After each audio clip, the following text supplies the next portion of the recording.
Boker Tov, shalom à tous et à toutes. Désolé pour ce retard, problème technique comme d'habitude. Omelek travaille. Vous me direz si le son est ok parce que on n'a pas pu utiliser le micro habituel. Donc je ne sais pas si c'est vous entendez bien, vous me le dites. Ok. Ok, merci. Ouais, Jardin, merci. Le son est parfait. Merci beaucoup, David51. Magnifique. Tadaraba. Magnifique. Ok, Tadaraba, merci. Alors, une bonne santé, refouach lema, délivrance pour tout le monde, pour tous les gens qui sont en attente, qui sont sur la liste d'attente, qui sont sur waiting list pour arriver à tout ce dont ils ont besoin. La santé, la refoua, les ivugim, la parnassa, la joie de vivre, le rapprochement tzaddik, être Aouman, venir chez Rabbeinu, pour Hanouka, Bezrat Hashem. Voilà, il y a beaucoup de bonnes choses en attente, et Bezrat Hashem on attend. Ça va s'ouvrir. Alors, on continue dans notre... donc tous les noms, on les dira à la fin, Bezrat Hashem. Alors, hier, on était arrivé dans notre Torah 52, dans la brochure, page 46, la première colonne, juste avant le premier paragraphe, c'est-à-dire le Hot Aleph.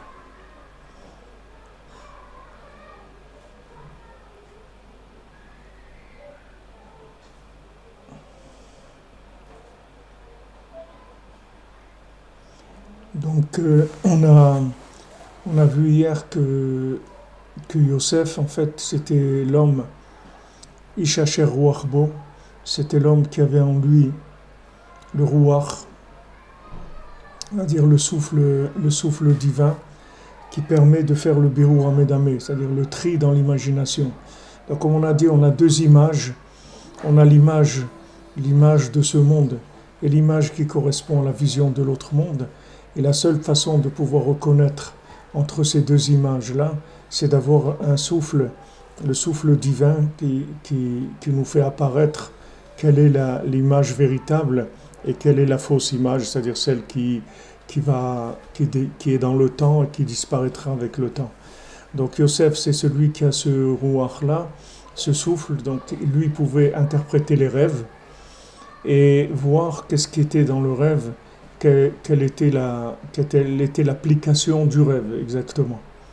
L'application du rêve dans le vécu, et en même temps, bien sûr, une fois qu'il a l'application du rêve, il va pouvoir trouver le conseil adéquat, et il va pouvoir gérer aussi le conseil avec sa connexion. Le conseil aussi, le conseil, il n'est pas plus difficile, il est moins difficile que la vision elle-même du rêve. C'est-à-dire c'est la même chose, c'est-à-dire d'arriver à faire le tri du rêve et d'arriver à appliquer le conseil, c'est exactement la même chose, et ça dépend de Yosef. Et c'est là où la plupart des gens ils sont trompés, c'est que quand ils ont entendu l'analyse de Yosef, ils ont cru que Yosef c'était un bon interprétateur de rêve, et donc quand il a dit donc voilà ce qu'il faut faire maintenant, c'est prendre la moisson de 7 années d'abondance pour les années de pénurie, les années où il va y avoir des problèmes. Et ils pensaient qu'une fois qu'ils ont eu l'analyse et qu'ils ont eu le conseil, ils peuvent rentrer à la maison, ils sont indépendants. Mais ils ne savaient pas que toute la moisson allait pourrir. Donc les gens, c'est la même chose. Une fois qu'ils ont entendu la Torah de Moshe Rabbeinu, ils ont dit ça y est, on a la Torah, puisque la Torah c'est 613 conseils. Ça y est, enfin, on a la véritable interprétation de la vie. Voilà, Bereshit bara Elokim, et Hashamayim va'et haaretz, voilà, magnifique. Et donc voilà, on commence les 613 mitzvot, ça y est, on a tout compris. Mais ils ne savent pas que les 613 mitzvot, elles sont liées à Moshe Rabbeinu, comme quand Moshe Rabbeinu il est descendu, qu'il est resté 40 jours en haut, et qu'il est descendu avec la Torah. C'est-à-dire que Moshe Rabbeinu, il est toujours aussi indispensable de l'obscurité à la lumière, c'est-à-dire du fait que la personne elle voit rien et que maintenant elle a découvert grâce à Moshe Rabbeinu quel était le bon conseil. Seulement Moshe Rabbeinu il est là aussi pour servir sa prévente, c'est-à-dire une fois que la personne elle a entendu le conseil, il faut savoir que Moshe Rabbeinu il est toujours aussi important pour continuer à vivre le conseil que comme si on n'avait pas le conseil. Et en fin de compte, si on a le conseil sans Moshe Rabbeinu, on se retrouve dans le même problème que si on n'avait pas eu de conseil du tout. C'est-à-dire la Torah sans le tzaddik, c'est comme si on n'avait pas de Torah du tout. C'est-à-dire parce que ça ne marche pas, ça ne peut pas marcher. Parce que de la même manière que son interprétation du rêve, elle vient de son degré d'alliance avec Hachem. Degré d'alliance, ça veut dire qu'il a une connexion parfaite avec l'autre monde. De la même manière, l'application du conseil, le conseil, c'est pas parce que le conseil il a un vêtement terrestre, que voilà, maintenant c'est un étrog avec un loulav et une feuille de myrte et des feuilles de sol, etc. C'est pas parce que maintenant ça a un vêtement terrestre que ça va marcher. Les gens ils pensent que comme maintenant il y a un côté concret, pratique, ouais, j'achète mon étrog, j'achète mes trucs, je construis ma souka, et donc voilà, j'ai fait ce qu'il y avait à faire. En fait, tu n'as rien fait du tout, parce que tout ça, c'est pas connecté. Tout ça, c'est pas connecté. C'est le même blé qu'ils ont pris, les Égyptiens. C'est le même blé qu'il a pris Yosef. C'est du blé, c'est la même chose. Seulement le blé que Yosef a gardé, il est resté intact. Et le blé qu'ils ont conservé, il a pourri complètement. Qu'est-ce que ça veut dire pourri? Ça veut dire qu'il n'a plus de vitalité. Et donc, il devient quelque chose qui s'est détruit avec le temps. Il a été attaqué par le temps. Les gens qui ont la Torah sans le tzaddik, leur Torah, elle est attaquée par le temps. C'est-à-dire qu'ils arrivent à un moment où ils ne savent plus quoi faire de la Torah parce que le temps, il a rongé, il a détruit, il a pourri leur Torah. Et ils ne comprennent pas pourquoi. Ils disent, mais quand même, je ne sais pas, mon mari, je ne sais pas ce qui lui arrive. Maintenant, à l'âge de 50 ans, il ne veut plus faire ça, il ne veut plus faire Shabbat, il veut plus... Qu'est-ce qui se passe? On a toujours fait Shabbat, on a toujours fait ça. Et maintenant, d'un coup, il disjoncte. C'est pas qu'il disjoncte, c'est qu'il n'a jamais eu le fusible. C'est pas qu'il a disjoncté, ça n'a jamais été branché. C'est pas maintenant qu'il a disjoncté. C'est que jamais il a été branché, il n'a jamais vécu une Torah branchée. Donc maintenant, tant qu'il pouvait faire action, c'est-à-dire tant que dans l'action, il pouvait faire quelque chose de concret, qui était prendre le blé et le stocker dans des hangars, dans des granges, alors il l'a fait. Et pendant tout le temps que le blé pouvait tenir dans une fonction de temps, sans intervention divine, il n'y avait pas de problème, ça marchait. Ça marchait. Maintenant, le temps a changé, le truc il ne marche plus. Ils ne comprennent pas. Je ne comprends pas.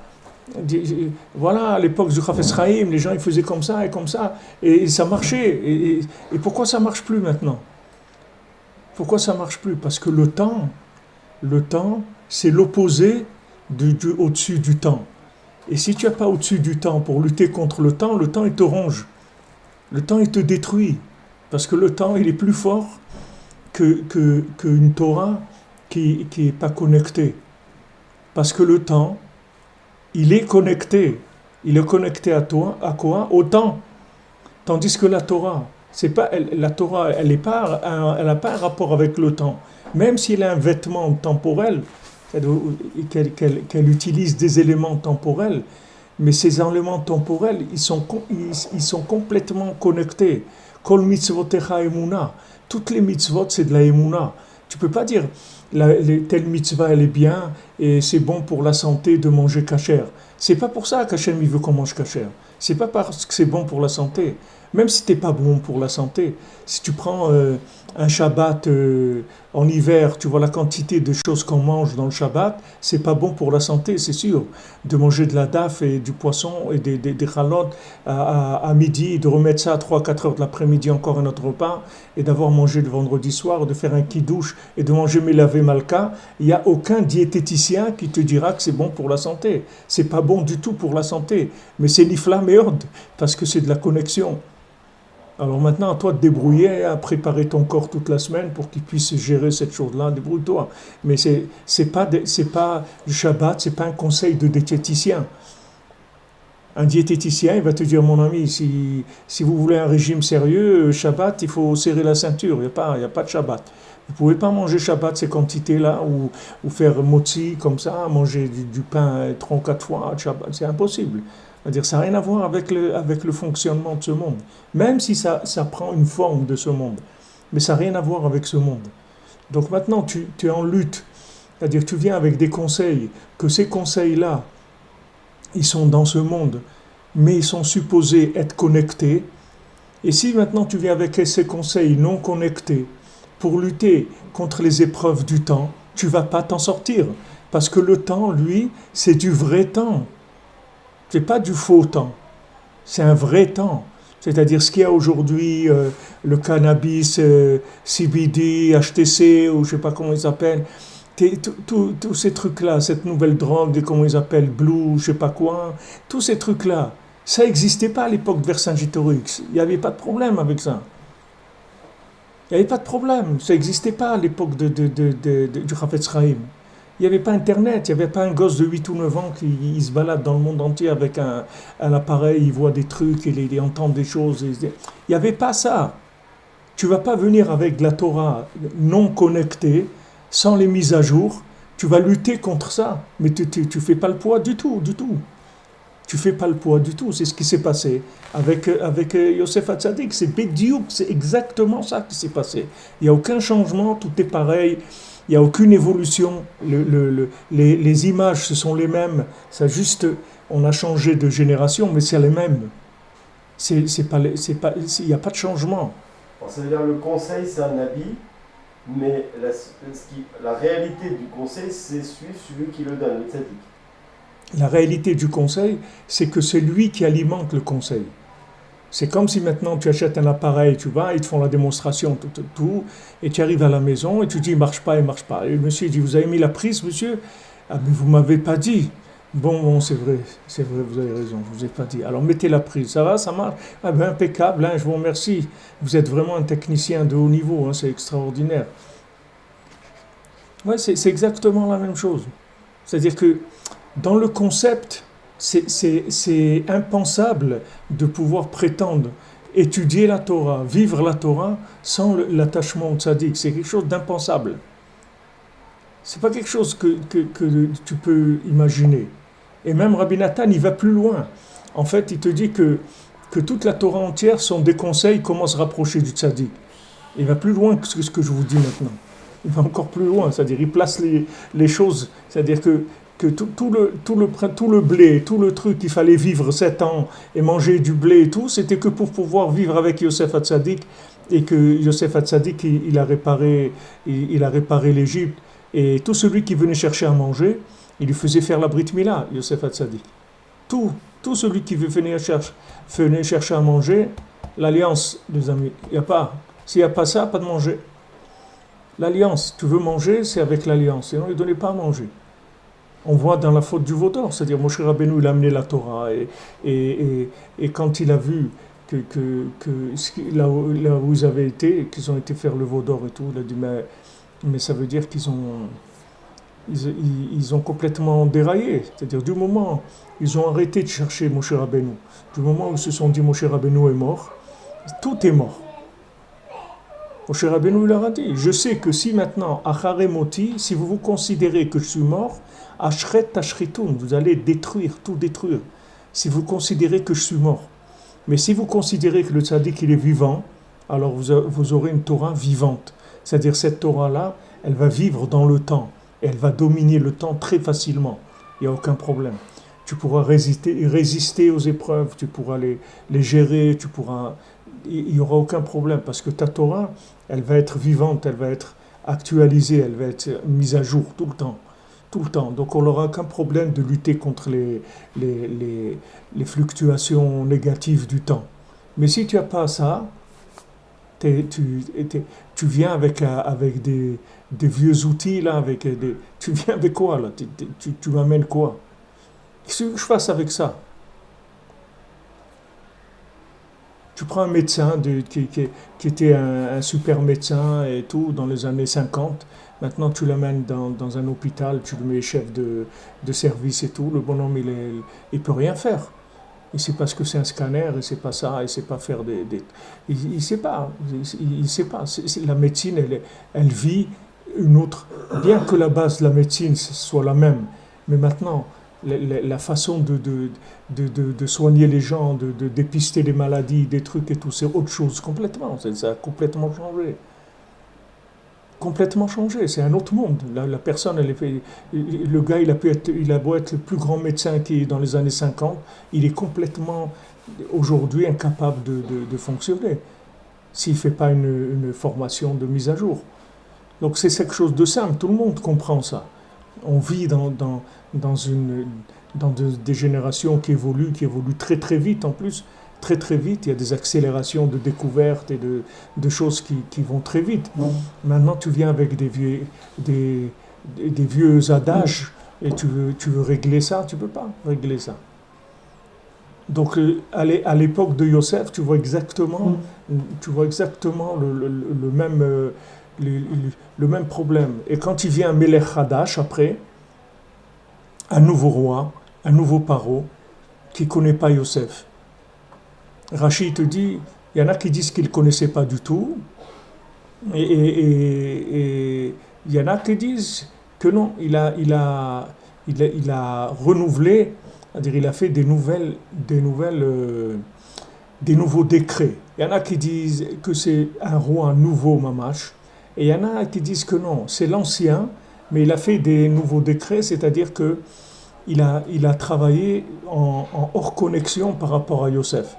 Alors que le paro d'avant, il travaillait tout en accord avec Yosef.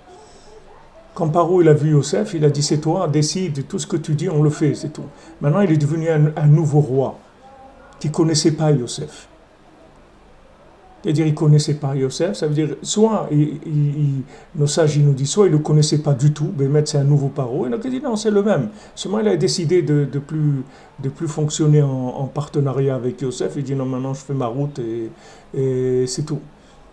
Donc du moment où il a commencé à faire sa route sans Yosef, c'est sorti autre chose complètement, ça donnait...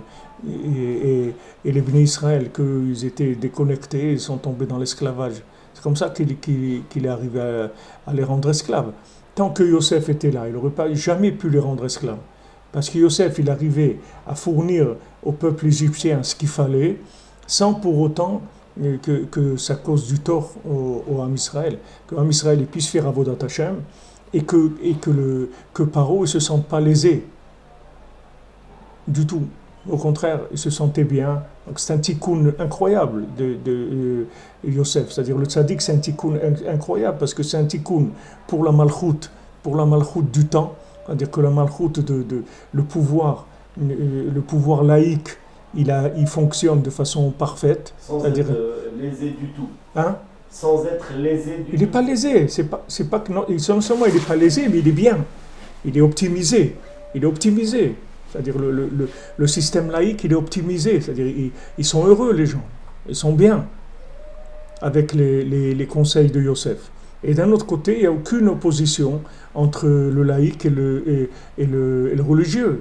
Il n'y a pas de... Le laïque, c'est quoi? C'est des gens qui sont pas à la madriga de vivre connectés, du tout. Ils vivent dans des RRET, c'est tout. C'est-à-dire le fonctionnement de la terre, c'est tout. On consomme, on se respecte, on a des valeurs, c'est-à-dire on vit avec des valeurs de fonctionnement. Mais les gens, ils sont bien là-dedans. Mais si maintenant il n'y a pas Yosef, les religieux, ça va attaquer le truc. Et c'est ce qui se passe dans les systèmes. Les gens aujourd'hui, et voilà, ils ont interrogé 65% des Français, et ils ne supportent pas les religieux. Ils ne veulent pas. Ils disent les signes religieux. Signes religieux, c'est juste parce que c'est un peu agressif. Mais en fait, c'est tout ce qui, c'est des gens connectés à un autre monde. Alors il dit quoi? Tu es un extraterrestre ou tu es avec nous ici ou tu n'es pas avec nous? Ou tu es avec nous, tu n'es pas avec nous, ou tu es dans la soupe avec nous, ou tu n'es pas avec nous, c'est tout, des décides. Il dit non, je suis là, mais vous comprenez, ça ne m'intéresse pas. Ça veut dire que ça ne t'intéresse pas, c'est la vie, c'est notre vie, tu sais, ça ne t'intéresse pas. Mais ça vient du fait qu'il n'y a pas de révélation du tzaddik. Et il n'y a que lui qui peut gérer ça. Il n'y a que lui qui peut faire le shalom entre l'État et l'Église. C'est ça qui crée l'excès inverse du religieux qui perd le Derech Eretz. Parce qu'il est obligé de sortir du Derech Eretz pour rester connecté à l'autre monde. Et croit qu'il doit devenir un zombie. C'est pour Rabbeinu, il allait contre ça. Il disait, je ne veux pas que vous soyez des zombies. Vous soyez d'abord des gens qui vivent normalement, c'est-à-dire dans le fonctionnement. Dans tout, je veux que vous fonctionnez normalement. Et ce fonctionnement normal, il est connecté. En plus, il est connecté. Mais c'est-à-dire que quand maintenant il n'y a pas le tzaddik, alors il y a les extrêmes qui arrivent. Qu'est-ce que c'est l'extrême? Le principe de l'extrême, c'est une vision accélérée dans le temps du concept. C'est tout. C'est juste quand tu mets le concept dans le temps. Alors tu es obligé de le rendre extrême. Sinon, il ne fournit pas ce qu'il doit fournir. C'est comme que tu dois presser le citron. Tu vois, c'est-à-dire tu dois mettre une pression de temps dans la chose pour qu'elle donne l'effet qu'elle devrait donner normalement en étant au milieu. Mais comme maintenant le milieu, il n'existe pas, il n'y a personne qui a l'équilibre des deux, alors chacun va de son côté. L'un il va à gauche, il va à droite. Chacun il va de son côté. Le religieux il dit voilà, moi je veux rien avoir avec les laïcs là. Non, c'est des gens, ils me dérangent ma vie, Bataclan, leurs trucs et tout, moi ça m'intéresse pas du tout. Mais pourquoi ça te dérange que quelqu'un il va au Bataclan? En quoi ça te dérange dans ta Avodat Hashem? Toi tu te lèves à Chatzot, tu fais ton truc. En quoi ça te dérange qu'il aille au Bataclan? Et même s'il y a des gens au Bataclan qui se lèvent à Chatzot, ils font une bout des doutes, ils vont aussi au Bataclan. En quoi ça te dérange? Quel est le problème? Quel est le problème? C'est-à-dire dans ta façon de te connecter à Hachem, en quoi il te dérange, ce bonhomme-là? Tu dis, mais ça, c'est de la profanation. De la profanation par rapport à quoi? C'est-à-dire que tu crois qu'Hachem, il n'est pas capable de nettoyer le monde s'il a envie de le nettoyer. En quoi il te dérange, ces gens-là? Et de l'autre côté, chez les gens qui sont laïcs, en quoi le religieux te dérange? Quel est le problème? C'est ce que disait l'auteur de Mein Kampf, il disait, voilà, les Juifs, c'est la conscience du monde. C'est-à-dire, on vit avec des gens qui sont là, mais ils vivent avec une conscience d'un autre monde. Mais ils vont nous déranger dans notre consommation. En quoi ils te dérangent? Ok, c'est des gens qui sont connectés à un autre monde, qui sont là, mais ils sont connectés à un autre monde. En quoi ils te dérangent? S'il ne fait pas la fête avec toi, il n'est pas comme toi, en quoi tu ne peux pas accepter qu'il y ait de la différence? Ce manque de tolérance des gens religieux ou des gens laïcs, il vient du fait qu'il n'y a pas le tzaddik. Mais s'il n'y a pas le tzaddik, jamais il y aura le shalom entre ces gens-là. Jamais. C'est impossible. C'est impossible parce que c'est un endroit où il faut un être qui n'est pas un être humain, qui est en même temps un super être humain, qui va venir te voir, qui va te dire attends, tu as le col de ta chemise, il est un petit peu truc, qui va t'arranger le col de ta chemise, il va te dire tu as bu là parce que tu viens tu as bu quelque chose et tout, tu vas voir que Mamash il a un amour d'une maman, et en même temps il est dans un autre monde complètement, c'est un mendiant, il est aveugle, muet, il est dans un autre monde complètement. En même temps il est dans les deux.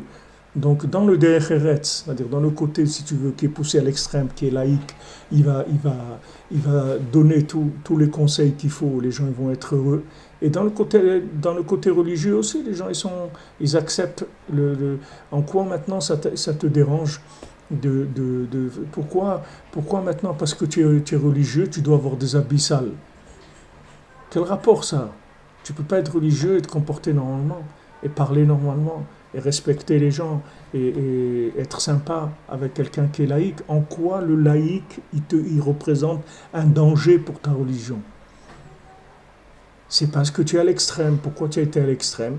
Parce que comme maintenant, tu as peur de la fonction du temps, donc dans le temps, tu vas sur le côté le plus extrême qui se trouve dans le temps. Tu es obligé d'aller à l'extrême, parce qu'il n'y a pas de connexion. Mais s'il y a de la connexion, tout le monde vit au milieu, il n'y a pas de problème. Tout le monde vit au milieu, les gens ils se respectent. Il n'y a personne qui est vraiment laïque, et il n'y a personne qui est vraiment religieux. Comme Rabbeinu, quand Rav Naftali il a dit à Rabbeinu, mais pourquoi vous parlez avec les gens de la rue, là, des gens comme ça? Et Rabbeinu lui a dit, et toi, tu t'es pas posé la question, pourquoi je parle avec vous? Mais sachez que pour moi, eux et vous, c'est la même chose. C'est la même chose. Rav Naftali, qui était Rav Naftali, l'un des plus grands élèves de Rabbeinu, avec Rabbi Nathan, c'était l'un des plus grands élèves de Rabbeinu. Rabbeinu lui a dit, toi et les gens de la rue, par rapport à moi, c'est la même chose. Sache que de moi, tu es aussi loin que les gens qui sont proches de la laïcité.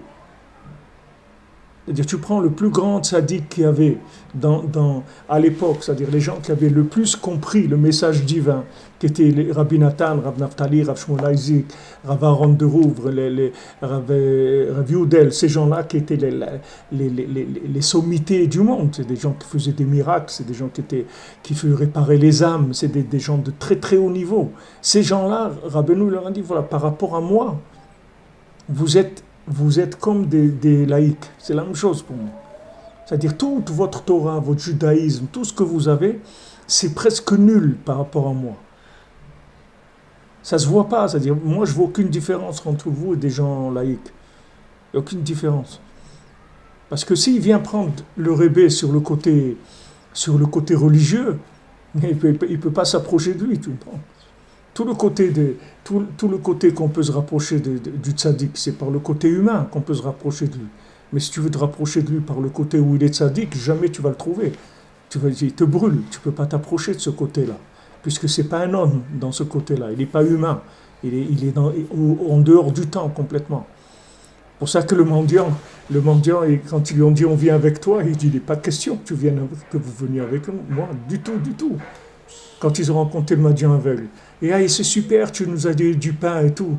Dans la forêt, on était perdus, tu nous as donné du pain. Ouais, c'est sympa, on a trouvé quelqu'un qui nous a donné du pain. Alors on vient, ça y est, on reste avec toi, tu es notre papa, tu es comme notre... Mais je ne suis pas votre papa du tout. Moi, je ne suis pas un fournisseur de pain, du tout. Ça, c'est un côté de moi, mais ce n'est pas moi. Donc allez, faites votre route, cherchez. Et après, il va leur faire cadeau de son niveau où il était arrivé, par le fait qu'ils sont mis à le chercher. Quand ils sont mis à chercher le mendiant, alors à ce moment-là, il leur a fait cadeau de son niveau. Il leur a fait cadeau. Mais c'est un cadeau. Jamais tu vas arriver à ça par le Derech Eretz. Par le chemin de la terre, tu n'arriveras jamais à ça. C'est impossible. C'est que s'il te le fait cadeau. Comme il a dit à Rabbi Nathan, tu vas rentrer dans mes enseignements. Tu vois, comme Rabbi Nathan, il fait dans l'écouter à la fois, il rentre dans l'enseignement de Rabbeinu, il ouvre, il développe des notions, il rentre, et ça s'enrichit, et ça s'ouvre. Rabbeinu lui a dit, voilà, tu vas faire ça, tu vas rentrer d'un enseignement dans une autre, comme d'une chambre, dans une autre chambre, etc. C'est pas parce que ça vient pas de toi, ça vient de moi, parce que je veux que ça soit comme ça, il a dit Rabbeinu, c'est tout. Ça vient pas de toi. Ça, c'est pas toi. C'est moi qui te le fais cadeau, c'est tout. C'est pas toi, c'est pas parce que tu es un Superman qui a travaillé, qui a fait de la musculation intellectuelle ou mystique. Tu peux faire tout ce que tu veux, de la musculation mystique autant que tu veux, jamais tu vas trouver ça. Ça, c'est un cadeau que le tzaddik qui fait, c'est tout. Le tzaddik il dit, je te fais cadeau, c'est tout.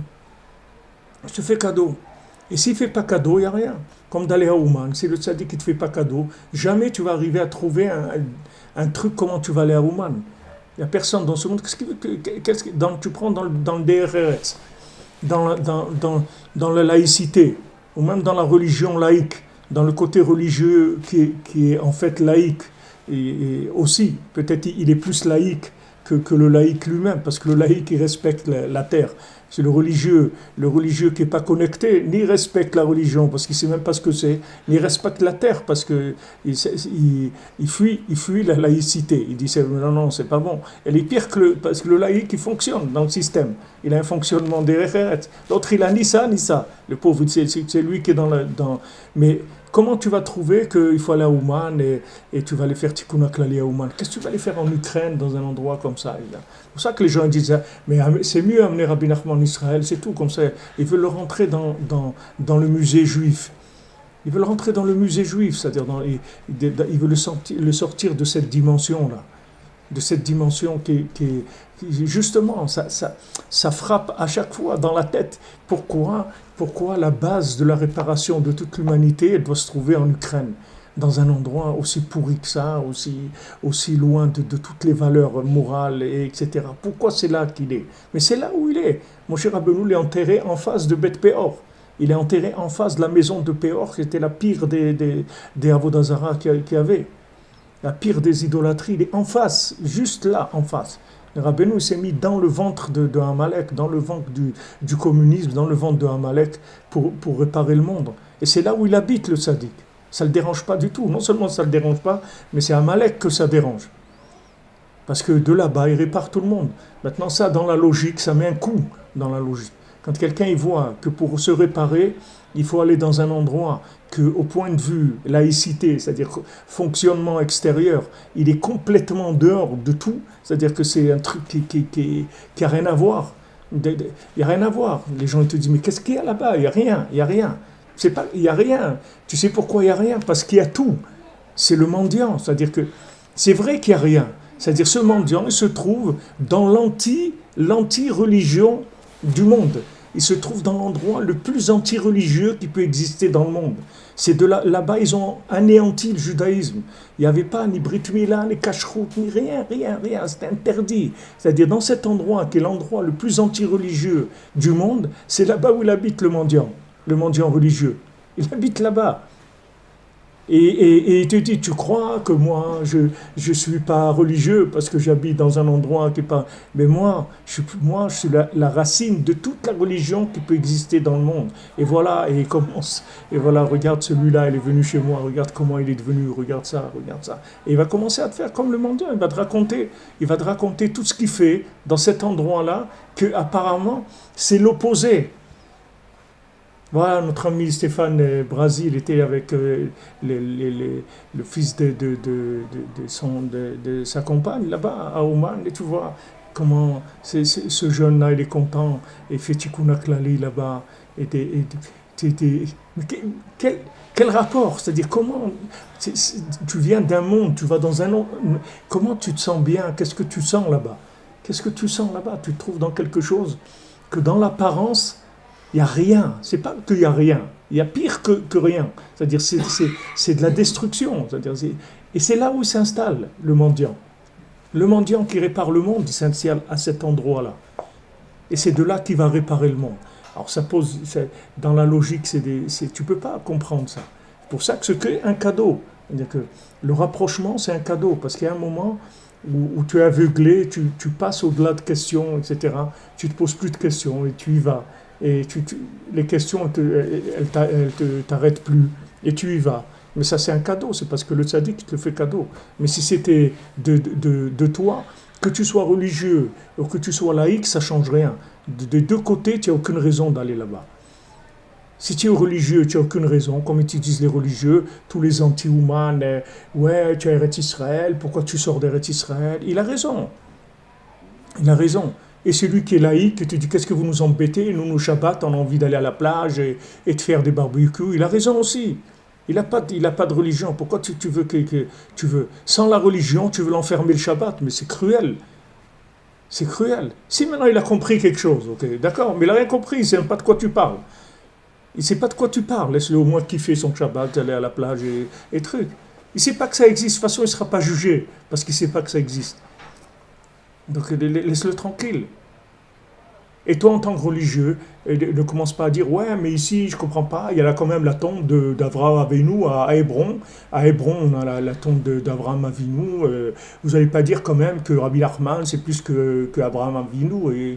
Alors vas-y, pose des questions, continue à poser des questions. Alors les deux, c'est le même rejet, c'est le rejet quoi? Vous savez, c'est le profane qui a un rejet de la conscience spirituelle et le religieux qui supporte pas le gars qui va s'amuser, qui est profane, il accepte les deux, c'est le rejet du tzaddik. C'est pas que les deux c'est le rejet le tzaddik, c'est que les deux ils connaissent, c'est pas que le rejet automatiquement, ils le connaissent pas, c'est tout. Ça veut pas dire qu'ils le rejettent. Le tzaddik c'est ce qui permet Le tzaddik c'est le tzaddik qui te montre que l'un et l'autre c'est les mêmes en fait. Que tu prends le laïc qui fait son barbecue le Shabbat au bord de la plage, c'est le même que celui qui est au kotel le Shabbat en train de faire 3 fois le Teilim. C'est les mêmes choses. C'est la même chose. Ils sont pareils les deux. Il n'y a pas de différence. Est-ce qu'ils rejettent l'autre? Non, c'est pas parce qu'ils rejettent l'autre. Si maintenant ces deux-là, ils arrivent à rentrer dans la maison du tzaddik, comme ils sont, ils vont arriver à un shalom avec eux-mêmes et un shalom avec l'autre. Il n'y a pas de problème. Parce que dans la maison du tzaddik, il n'y a pas d'opposition. Parce qu'il gère les deux côtés en même temps. C'est-à-dire il arrive à satisfaire ce que la personne cherche dans la laïcité, d'accord, et satisfaire ce que la personne cherche dans la religion. Il va les satisfaire les deux. Et les deux, ils vont arriver à, normalement, non seulement à s'accepter, mais ils vont s'aimer, en plus. Ils vont s'aimer. Ils vont arriver à ne plus vouloir se séparer. Tellement ils vont s'enrichir les deux, comment ils vont vouloir parler ensemble, ils vont vouloir échanger et tout, parce que tous les deux, ils vont se sentir dans un monde extraordinaire, en fait. Mais ça vient pas d'eux. Ça vient que le tzaddik, il amène la 3e dimension. Donc, comme il amène la 3e dimension, les deux se sentent bien.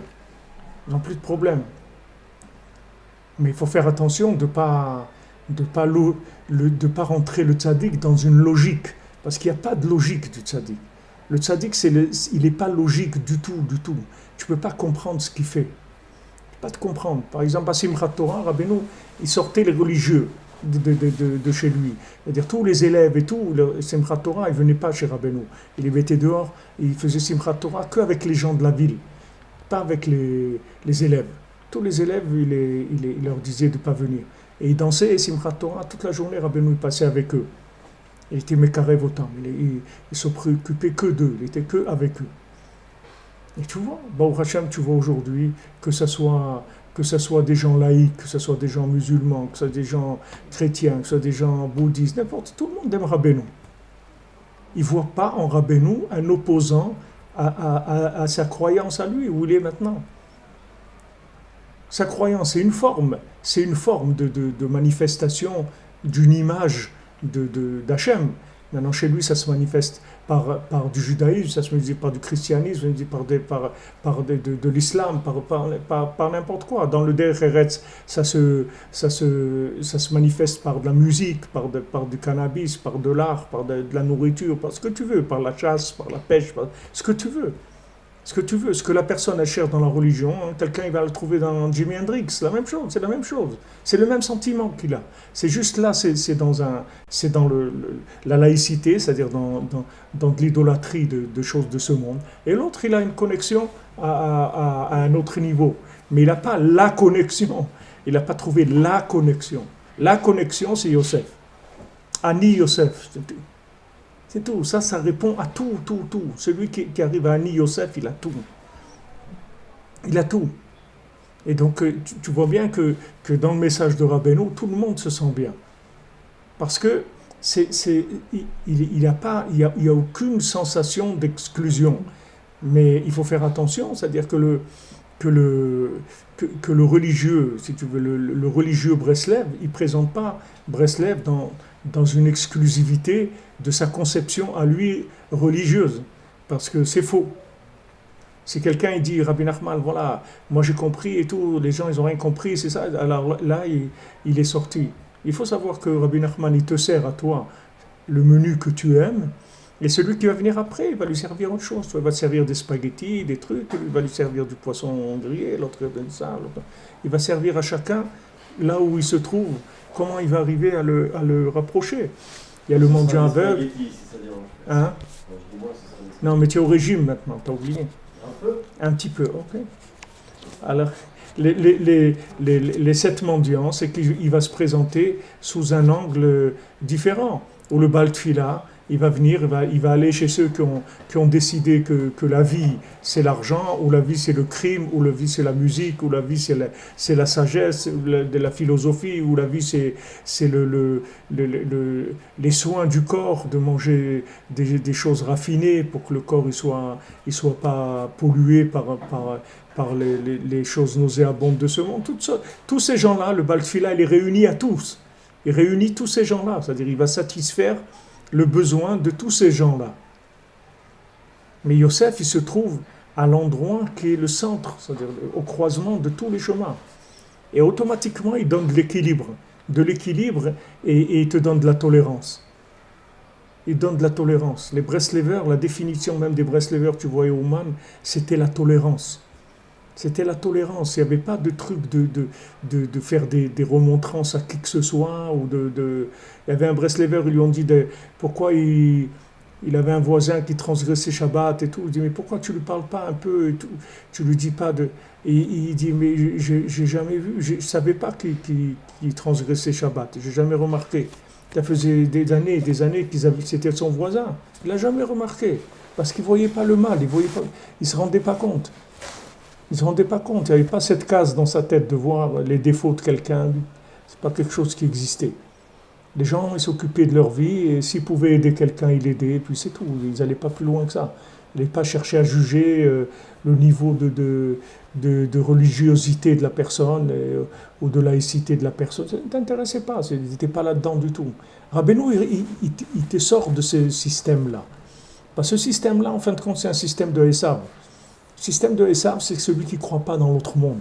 Et en fin de compte, même celui qui a la Torah, s'il n'a pas Yosef, il ne croit pas dans l'autre monde, en fin de compte.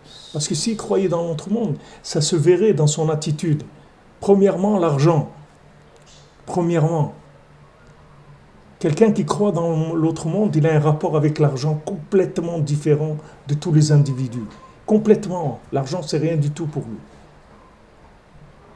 Mais quelqu'un, il ne peut pas prétendre croire en Dieu et croire dans l'autre monde et être à la course à l'argent et faire des fortunes sur le dos de la religion. C'est impossible, impossible, ça ne marche pas ensemble.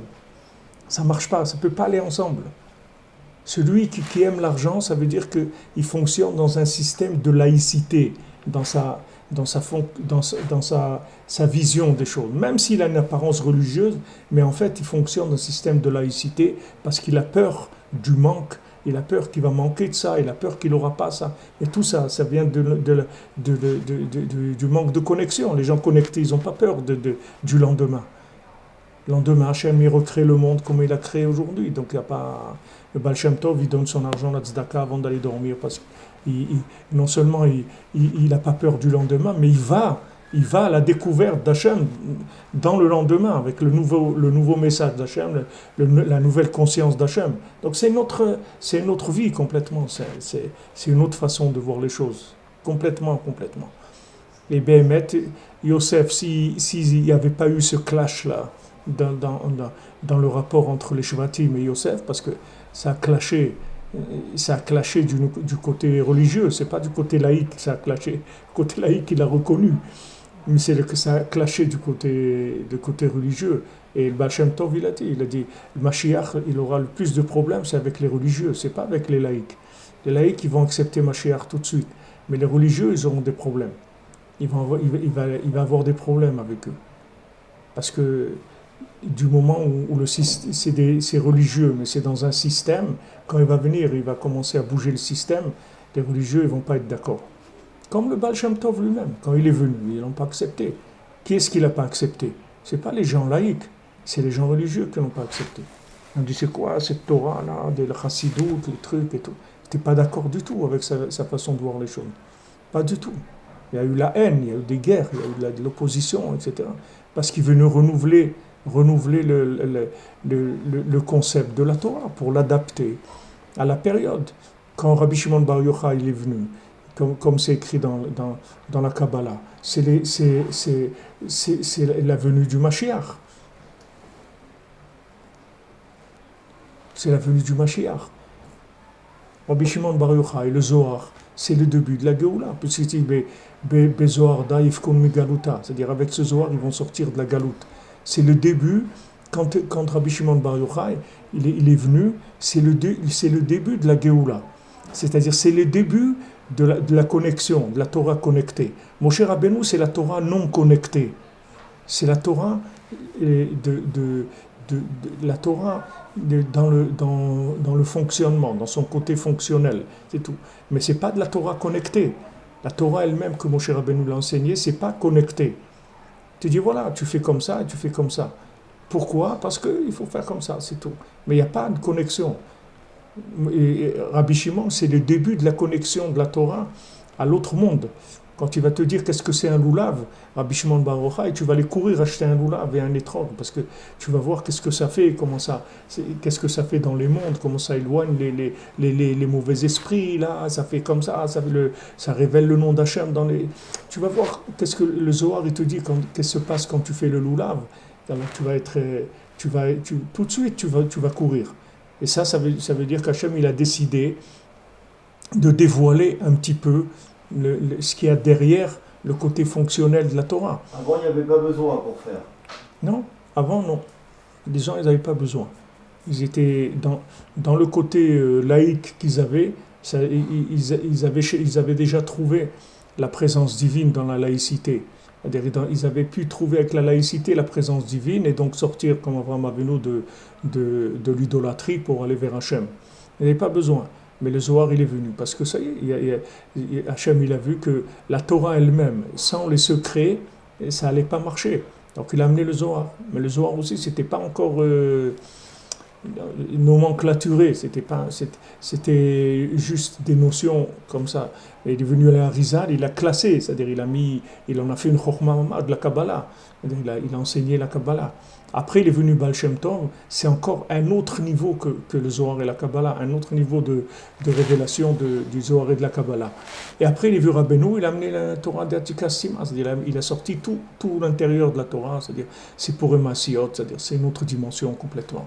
C'est la Torah racontée, c'est le chant de la Torah, c'est le nigun qu'il y a dans la Torah, c'est la mélodie de la Torah, c'est une autre dimension complètement.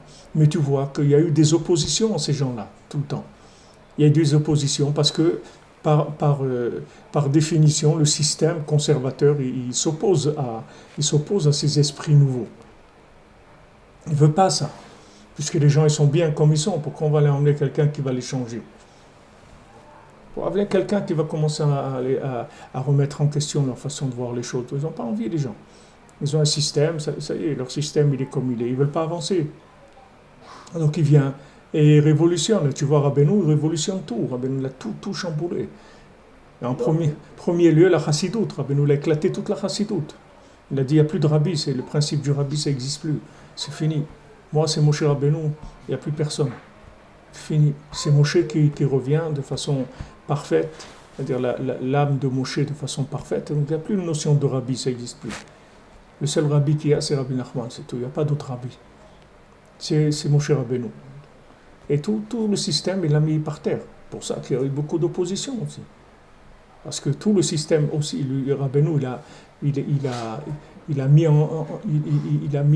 remis en question tout le système lituanien, c'est-à-dire tout le système de la Torah sans le tzaddik, mais même le côté du tzaddik sans la Torah, ou sans la Torah comme Rabbeinu il l'amène, ça aussi Rabbeinu l'a remis en question. Toutes les valeurs, il les a chamboulées, complètement.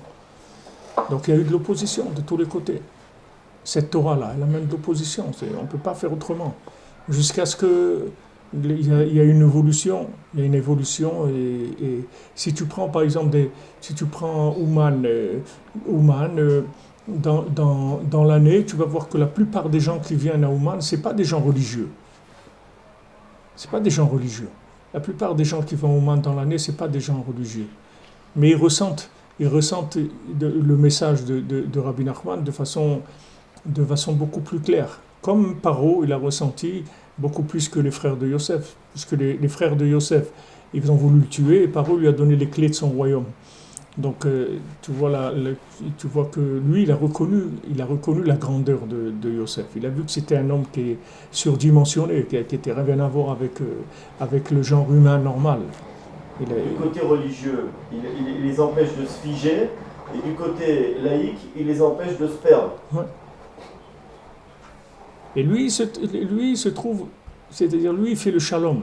Lui, il fait le shalom entre ces deux côtés. C'est-à-dire tous les deux ne vont plus avoir peur de l'autre. Ils n'ont pas besoin de s'agresser. S'agresser, ça veut dire faire de l'overdose. Overdose, ça veut dire dans le temps. Overdose, ça veut dire accélération dans le temps de la notion.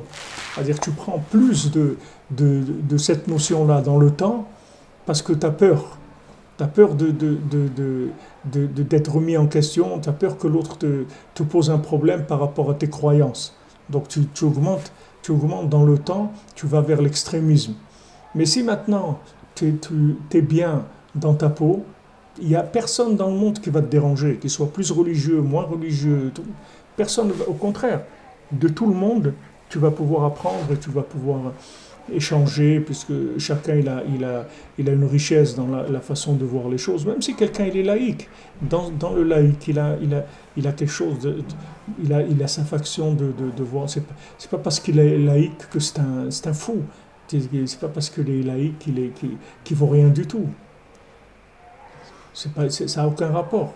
Il y a des gens qui ont des grandes valeurs humaines et qui ont des connaissances dans le fonctionnement humain qui sont extraordinaires, même s'ils n'ont pas le côté connecté de la religion.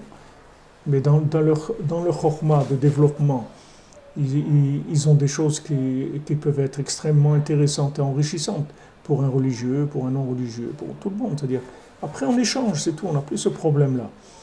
Mais quand les gens ils ont peur de l'autre, ça veut dire qu'ils ne sont pas sécurisés dans leur façon de vivre, la Torah ou la laïcité. Donc ils doivent dire, l'autre il ne faut pas, il faut pas le laisser monter au pouvoir, sinon il va faire ça. Et l'autre il dit non, c'est l'autre qui ne doit pas, parce qu'il va faire.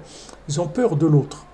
Ils ont peur de l'autre, parce que comme ils sont déséquilibrés, ils ont peur que quelqu'un il les ramène vers une notion qui est opposée. Mais si tu trouves l'homme qui représente la mamash, comme on dit que Ish Asher Ruach Bo, que le tzaddik il a le souffle, il a le souffle d'Hachem en lui, c'est-à-dire qu'il sait aller neged rucho shel kol echad ve'echad, il sait aller d'après le souffle de chacun, c'est-à-dire d'après l'inspiration de chacun, n'importe où il se trouve. Le tzaddik il a le langage adapté. Yosef il parlait toutes les langues, il parlait 70 langues, Yosef. Il parlait toutes les langues, il avait toutes les façons d'exprimer la vie, que ce soit aux gens laïcs, aux gens religieux, aux moitiés, aux extrémistes, ou n'importe quoi. Donc aujourd'hui, on voit qu'en fin de compte, on se trouve dans des débats que normalement, ils sont un petit peu anachroniques par rapport à la société de consommation. On voit que c'est des débats qui ont l'air anachroniques, mais en fait, ce n'est pas anachronique du tout. Il y a toujours ce problème-là. Il a toujours été dans le monde. Depuis Caïn qui a tué Evel, c'est le premier. Ça a commencé les deux. Les deux, cette opposition, ça a commencé entre les deux premiers êtres humains du monde. Et c'est le même, ça reste tout le temps. Tout le temps. Tout le temps. Caïn, c'est le laïc et Evel, c'est le religieux. Voilà, ça a commencé. Le laïc, il a tué le religieux, il ne supportait pas. Il ne supportait pas. Il ne pouvait pas supporter. Il n'est pas arrivé à supporter cette différence-là. Hachem lui a dit, mais pourquoi toi aussi, tu es quelqu'un de bien et tu peux faire des choses extraordinaires et tout. Pourquoi tu le détestes comme ça jusqu'à arriver à le tuer? Donc ça n'a pas changé qu'il voulait tuer le Baal Shem Tov.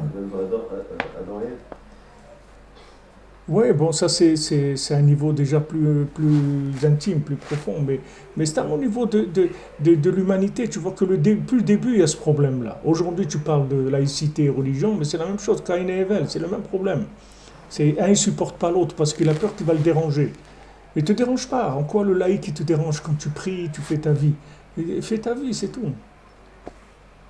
Et en quoi le religieux te dérange toi en tant que laïc? Qu'est-ce qu'il y a? Qu'est-ce qui dérange dans ta façon de vivre? Vis ta vie, c'est tout. Mais ça, ce niveau de tolérance-là, il n'y a que Yosef qui...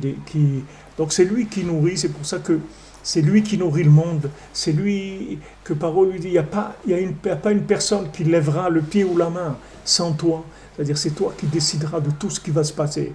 Et tu vois que Yosef, sa façon d'être, c'est pas du tout pour imposer quoi que ce soit. C'est juste pour amener du shalom. Et Met, il a mis le shalom, il a mis la bracha. Il y avait une bracha extraordinaire. Il donnait à manger au monde entier. Le monde entier se nourrissait du blé de l'Égypte. Tout ça parce qu'il y avait le tzaddik qui connectait tout. C'est-à-dire qui arrivait à surdimensionner ce qui était apparemment insurdimensionnable. Et qui arrivait à équilibrer les gens les plus fous, les plus extrêmes, il les équilibrait. Parce qu'il leur montrait que là où ils ont l'impression qu'il n'y a pas de présence divine, il y en a aussi. Et que même s'ils voient un laïc qui est en train de chercher à s'éclater au Bataclan, en fait il est en train de chercher Hachem comme lui, mais il est dans une autre classe, c'est tout. Comme le gosse qui est à la maternelle, il joue avec la pâte à modeler, mais si tu attends un petit peu, ce petit qui joue à la pâte à modeler, il va passer son bac lui aussi, comme toi. Mais c'est pas parce que tu passes le bac, celui qui fait de la pâte à modeler, c'est un fou, ou il est opposé à la connaissance, ou c'est un taré, ou c'est un truc, c'est pas du tout. Il est juste dans un autre niveau de recherche, c'est tout. Alors aide-le. Si maintenant tu sais plus que lui, alors aide-le. Et si tu sais moins que lui, apprends de lui. Rabbeinu il dit, ou maintenant tu sais plus, deviens un enseignant. Ou tu sais moins, deviens un élève. Mais pourquoi taper sur l'autre? Parce qu'il ne sait pas. Alors, il ne sait pas. Alors, occupe-toi de lui apprendre. Va chez lui et trucs et tout. Il y avait ici des rabbanim en RS qui allaient dans les boîtes de nuit et tout, se déguisaient, allaient dans les boîtes de nuit. Sur Ravel Paz, non, je crois qu'ils faisaient ça. Grossman. Ils allaient dans les boîtes de nuit avec les jeunes, les trucs, ils rigolaient avec eux et tout, et ils leur apportaient des réponses à leurs questions.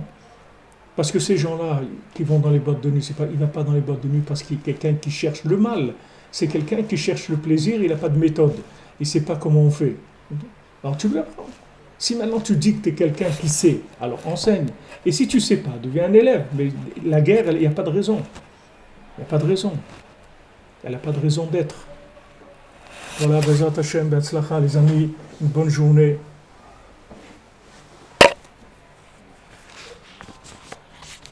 Que des bonnes choses.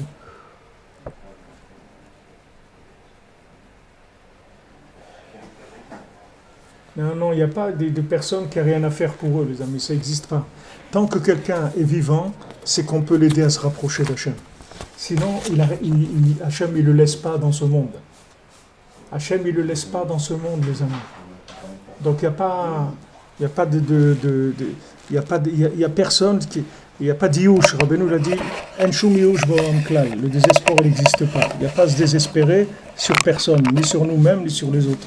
Alors, Bezat Hashem, on a fait le cours pour la Refoua et la Yeshua, de la délivrance de tous ceux qui ont besoin, particulièrement pour le Rav Besançon, Israël Yitzhak ben Fortuné, pour Yaakov ben Chassiba, Levana bat Chaya Miriam, David ben Chaya Miriam, Chaim ben Chaya Miriam, Chaya Miriam bat Mesaouda, et David ben Mesoda Cohen, Laura Lia Esther Chava bat Chaya Daniel, Laurent Sultana bat Rachel, Olivier Fénichel, Raphaël Ben Kamouna Malka, Daniel Ben Emili Damon, Hama Bat Esther, Sandrine Bat Janine, Janine Bat Eglantine, Marion Myriam Bat Véronique, Zachary Shlomo Ben Shira, Dvora Kochava Bat Elisheva Bat Sheva, Dvora Bat Karina Bat Corina Yala, Léa Anna Bat Mesoda, Léa Bat Hana, Roida Bat Rivka, Laura Bat Jacqueline, Liora Bat Lisa Esther, Nechama Bat Myriam, Shailit Bat Sarah, Fabien Ben Suzanne, Sophie Bat Nadine, Sacha Ben Sophie, Noah Bat Sophie, Yosef Ben Esther, Sarah Chaya Bat Esther, Ruchama Bat Esther, Elisha Ben Esther, Léa Bat Esther, Batsheva Bat Esther,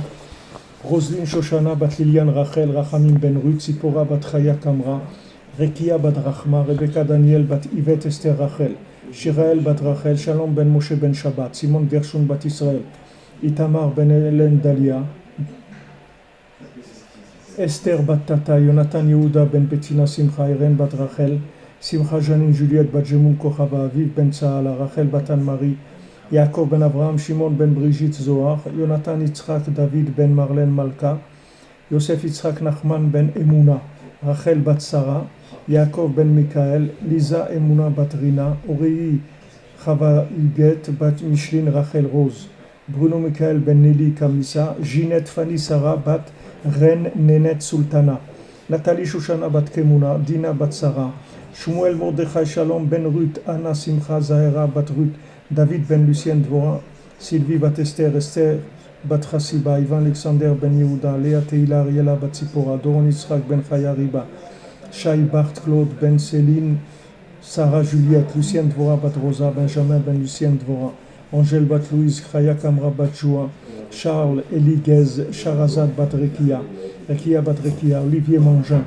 Yitzhak ben Edith Dre, Chaya bat Geoula, Moshe ben Saouda, Dvora Léa bat Chana, Chana Shane Keser bat Josette, Moshe Raphaël ben Chassiba Levit, Eliaou Nathan ben Yocheved Cohen, Miriam Rivka bat Perla Zora, Léa bat Rina Yarib ben Sultana, Yaakov ben Dvora Fortune, Isabelle bat Hélène, Didier Dov ben Michel, Meir ben Tzipora, Bébé Mesauda bat Simcha, Simcha bat Frecha, Chantal, Élise Yael bat Liliane Joaja, Liliane Joaja bat Émilie Esther, Patrick Yosef ben Liliane Joaja, Yael Lisa bat Léa, Keren bat Nicole Kochava, Yael bat Nicole Kochava, Arlette bat Émilie Jamila, David ben Moshe, Rivka bat Zari, Mikael ben Yaakov, Yael Amuyal bat Rachel, bat Sheva Hana bat Myriam, Myriam bat Marie, Liliane bat Émilie, Alain ben Dora Meyer, Yosef ben Sophie Meyer, Angela Myriam bat Pascal Zora, Eli ben Isa, Théo ben Fatma, Ejder bat Fatma, Yohan ben Mireille, Jonathan, Evelyne Rala,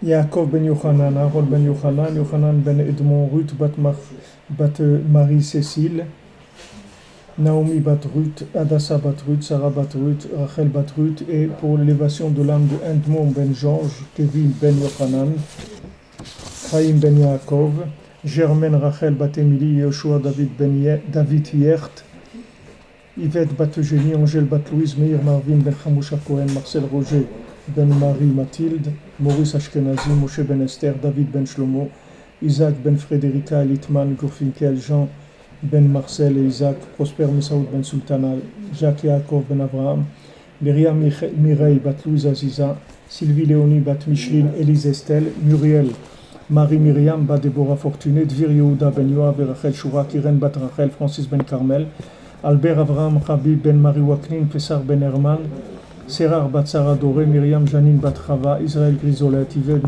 bat Eugénie, David ben Yitzhak, Maurice Bétan ben Shabak Emoun, Aïcha bat Jemoun, Rachmin ben Fred, Israël ben Yosef, Moshe Avraham, Shimon ben Siti, Shmuel Tibi, Noah bat Esther Atlan, Shlomo ben Mesoda, Myriam bat Rachel, Shish Jonathan Chaim, Chamouche ben Gabriel, Émilie Jamila bat Shachri. Merci beaucoup les amis.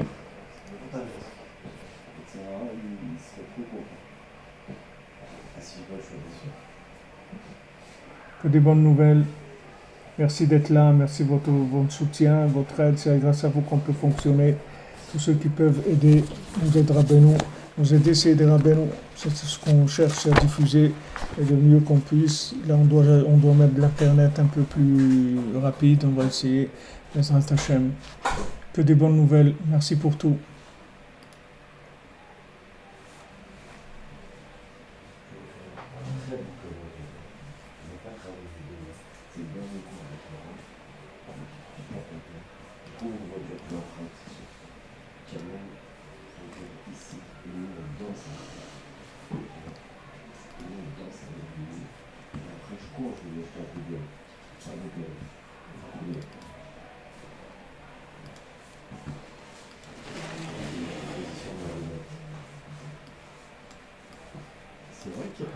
Salut à tous, bienvenue. Si vous cherchez à mieux connaître le mouvement Bretzlev de Jérusalem plus particulièrement, eh bien restez avec nous. Nous avons le plaisir d'accueillir la rabbinite Esther Ifra et le rav Ifra. C'est parti.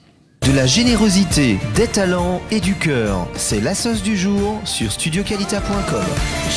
Bonjour à tous les deux, bienvenue. Shalom. Bonjour. Voilà, donc la rabbinite Esther Ifra et le Rav Ifra, donc on vous connaît, hein, pour ceux qui soutiennent le mouvement Breslev en Israël et particulièrement à Jérusalem. 27 ans à Jérusalem déjà. Oui, Baruch Hashem, 27 ans, oui. Voilà. Alors, on va juste faire un petit retour arrière pour mieux vous connaître, tout simplement. Donc, avant de connaître les Breslev, vous étiez plutôt fan de Bob Dylan. Voilà, exactement. C'était un peu votre chemin. C'est ça qui vous a amené à Rabbi Nachman. Alors, voilà. Vous pouvez nous raconter un petit peu comment ça s'est passé ? Eh ben, disons, de Bob Dylan à Rabbi Nachman, par Aix-les-Bains et le Rav Besançon. À l'époque, le Rav Besançon habitait à Aix-les-Bains. Ouais. Il était marié avec Aléa Shalom Bracha, qui était le mentor de Bob Dylan, de tout le groupe, de toute cette période de rock. Lou Reed. Voilà. Lou Reed aussi. Oui. Ouais. Et Lou Reed, tout ce groupe-là. Andy Warhol. Voilà, Andy Warhol, tous ces gens-là. Donc, comme on était intéressés, c'est-à-dire je voulais... savoir un petit peu. Pardon ? Vous étiez musicien à l'époque ? Musicien, oui. Ouais. Et principalement, j'interprétais Bob Dylan. C'était ce qui me plaisait le plus, dans ses paroles surtout. Et donc, quand j'ai entendu qu'il y avait cette dame-là à Aix-les-Bains, donc j'ai été pour la rencontrer. Mais en fin de compte, j'ai rencontré le Rav Besançon. Puis voilà, je suis resté à Aix-les-Bains. Voilà. Et donc, j'ai connu ma chère épouse, qui était elle aussi à Aix-les-Bains, sur un autre chemin. Comment elle est arrivée, mais... Juan-les-Pins, à Aix-les-Bains.